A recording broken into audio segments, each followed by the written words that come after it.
Halo, selamat datang di channel Arya Susastra. Kali ini kita mau mereview ya interior dari mobil saya di Vios Gen 1 tahun 2004.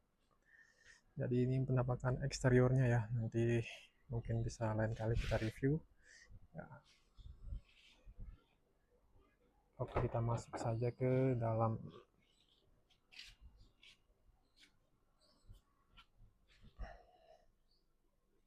Oke teman-teman semuanya, jadi begini penampakan interiornya ya.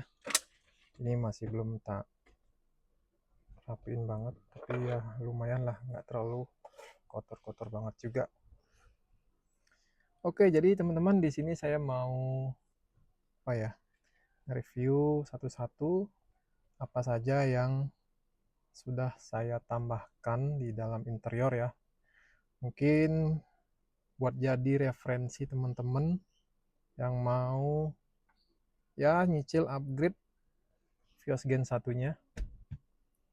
Mungkin bisa ya, jadi inspirasi ya. Meskipun nggak wah lah upgrade-nya, tapi cukup lah untuk budget yang menengah. Oke, dari pertama ya. Oke, yang paling terlihat itu ya ini setirnya teman-teman ya. Jadi setirnya ini saya ganti dengan setir bawaan Vios Gen 4 ya. Jadi Vios Gen 4, Yaris Gen 4 atau berapa ya? Pokoknya yang terbaru yang Joker kalau nggak salah. Setirnya kayak gini. Oke, penampakannya seperti ini. Tombol audio di sebelah kiri, sebelah kanan ini tombol MID sebenarnya tadi. Jadi ini nggak berfungsi ya. Cuman tombol tengahnya ini yang bulat ini saya fungsikan sebagai klakson. Oke. Nah, untuk teman-teman yang mau ganti setir ini untuk biayanya kemarin sekitar 2,8 juta ya. Itu setir sama spiralnya, teman-teman. Tapi totalnya sih saya lebih dari 2,8 ya. Jadi ditambah 350.000. Karena gini, waktu paket pembelian setir ini saya diberikan kabel spiral punyanya Yaris. Setelah saya pasang di sini nggak cocok. Jadi saya nyari-nyari lagi di YouTube waktu itu kalau nggak salah, akhirnya ada pas yaitu spiralnya ras atau terios lama. Nah, jadi teman-teman kalau mau ganti setir supaya PNP dalamnya itu spiralnya, nanti spiralnya ganti dengan punyanya ras atau terios ya teman-teman ya. Kalau punyanya Vios itu nggak cocok. Oke, kemudian untuk selanjutnya di bagian head unit, kita sambil hidupin dulu ya. Sebentar, cari kunci dulu.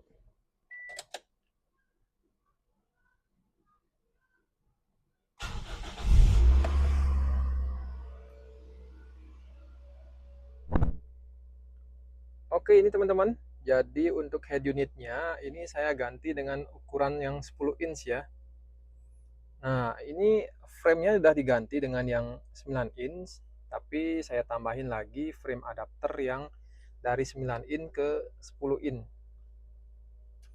Ya, jadi kenapa saya pakai yang 10 inch? Ya, pertama biar lebih gede aja sih. Dan kedua, mungkin planningnya kalau mau ada rencana ganti mobil gitu, supaya bisa pakai yang 10 inch. Nah, ini saya pakai head unit dari Topway ya, merek mesinnya Topway tapi merek unitnya nggak ada ya. Kalau Topway itu merek mesinnya teman-teman ya. Jadi ini saya pakai Topway TS10S berukuran 10 inch ya. Untuk layarnya ini resolusinya 2K ya. Jadi view-nya bening banget sih teman-teman. Untuk harganya sendiri ini dulu saya beli sekitar 4,5 juta ya, 4,5 juta.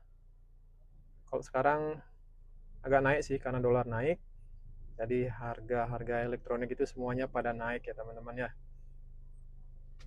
Untuk ini review head unitnya mungkin nanti saya buatkan terpisah yang lebih detail, atau banyak sih beredar untuk review dari TS10S.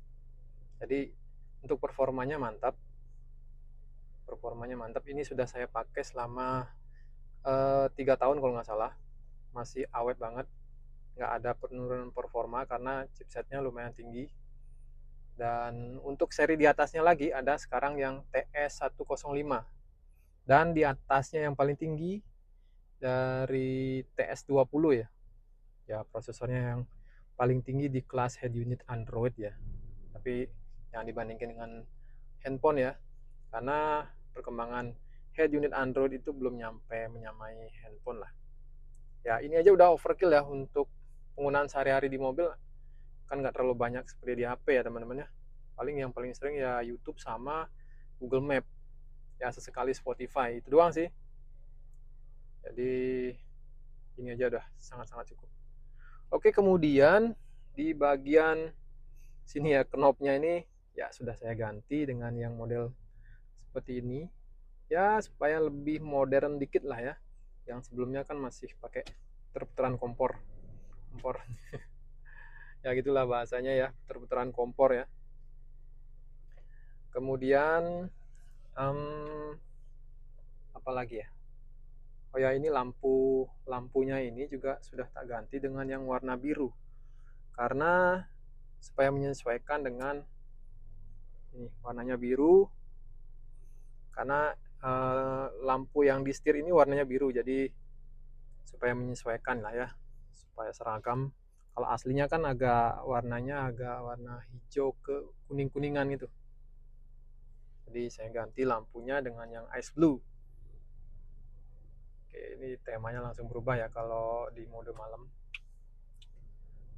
Oke, di sektor audio saya sendiri nggak banyak otak-atik ya. Jadi saya cuma ganti speaker pintunya, speaker pintu depan belakang. Jadi untuk yang depan saya ganti dengan Pioneer ya. Pioneer yang seri apa ya? T160C kalau nggak salah ya. Dulu saya beli dengan harga 1,5 juta sepasang, harga barangnya aja. Kalau pasang-pasang saya pasang sendiri semua nih, untuk head unit, speaker. Ya kebetulan saya juga tukang audio, jadi saya pasang sendiri. Untuk speaker pintu ini, nah twitternya itu dulunya sih saya taruh di sini ya, di atas dashboard. Cuman kurang estetik dan gini, sering lepas itu double tipnya itu. Kalau pakai lem kasihan sih ya, nanti bekasnya itu susah hilang. Jadi saya waktu itu nyari di online, maunya sih yang fitting Twitter ya, modif lah, atau memang ada yang ori lah, mungkin yang memang isinya itu udah ada Twitter, ternyata nggak ada. Nah, inisiatif lah saya buat sendiri.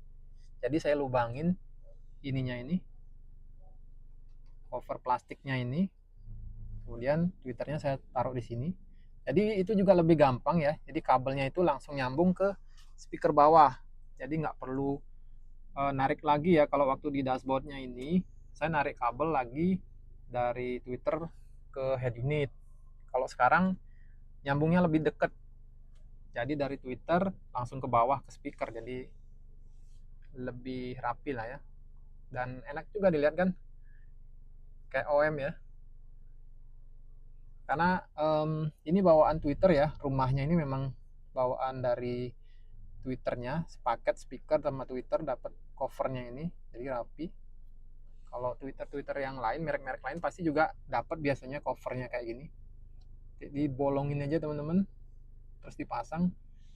Gak masalah sih meskipun yang aslinya dibolongin, toh juga hasilnya rapi ya, nggak kelihatan kayak di apa ya, di pokoknya rapi lah. Kemudian yang di belakang, bagian belakang itu speakernya saya ganti dengan yang JBL. Agak susah sih kalau lihat dalamannya ya. Intinya saya pakai speaker JBL stick 3. Itu harganya sekitar 700 atau 800 ribu ya sepasang. Ya kurang lebih segitulah. Waktu itu saya beli, sekarang kurang tahu ya. Mungkin harganya bisa naik atau yang masih sama. Intinya JBL stick 3 saya pakai, Dan hasil suaranya dipadukan dengan head unit Android TS10S dari Topway, mantep banget sih untuk selera saya sendiri ya. Kebetulan juga nggak terlalu suka yang jeduk-jeduk banget bassnya. Ini udah cukup banget untuk gininya, soundnya. Saya nggak ada nambahin subwoofer kolong atau subwoofer belakang karena ya itu tadi, nggak terlalu suka juga yang ngebas banget ya. Jadi aku rasa ini cukup banget sih untuk sehari-hari untuk audionya. Coba bisa kita tes bentar kali ya.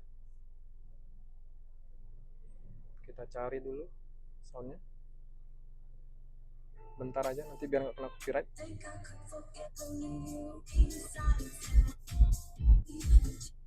Ya, cukup untuk kalau di volume tinggi ya, di sekitar 15 itu berasa kayak pakai subwoofer sih. Kalau sebelumnya pakai speaker aslinya itu kalah ya teman-teman. Artinya waktu itu saya ganti yang bagian depan doang dulu, pionirnya, yang belakang masih aslinya. Itu kalau kita set volume berapa ya, yang menengah itu, yang di depan masih kecil, agak kecil gitu lah ya, yang belakang udah over gede dia. Jadi ketika agak ditinggiin dikit volumenya, yang belakang malah kayak nggak bagus lah suaranya jadinya. Makanya saya ganti yang belakang juga sekalian dengan yang JBL. Ya, karena budget terbatas, makanya saya cicil satu persatu dari setir, dari head unit sih pertama kali, head unit, kemudian setir, kemudian speaker kanan kiri, depan, baru di bagian belakang. Itu sih yang saya ganti. Kemudian untuk interior lain, belibet. Interior yang lain ini cover joknya sih masih bawaan ya, bawaan baru beli, memang covernya udah kayak gini. Kalau aslinya kan bludru gini ya.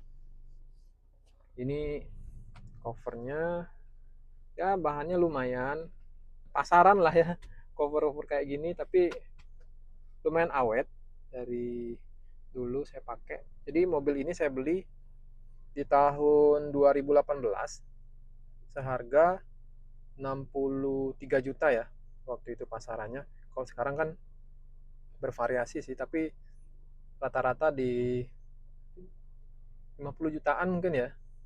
Kalau dengan ya tergantung kondisi ya, tergantung kondisi dan lokasi ya teman-teman sekarang.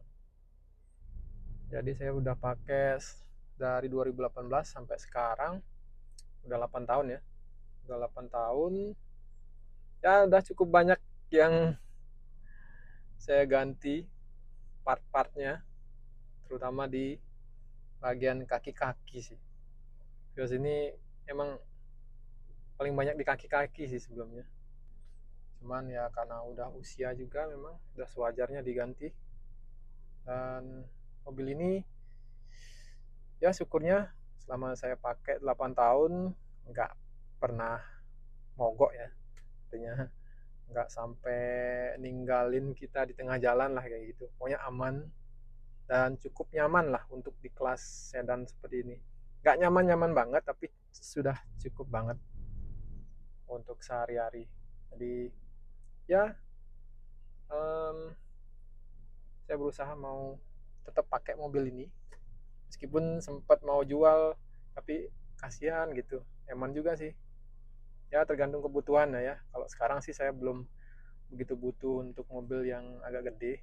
Pengennya sih, cuman nggak terlalu urgent ya. Jadi kita pakai aja yang ada dan uangnya kita tabung untuk hal yang lebih penting gitu teman-teman. Terus yang lain apa lagi ya? Oh ya, ini cek engine-nya nyala. Cek engine-nya nyala itu sudah sempat di scan sih, dan kendalanya itu di sensor oksigen.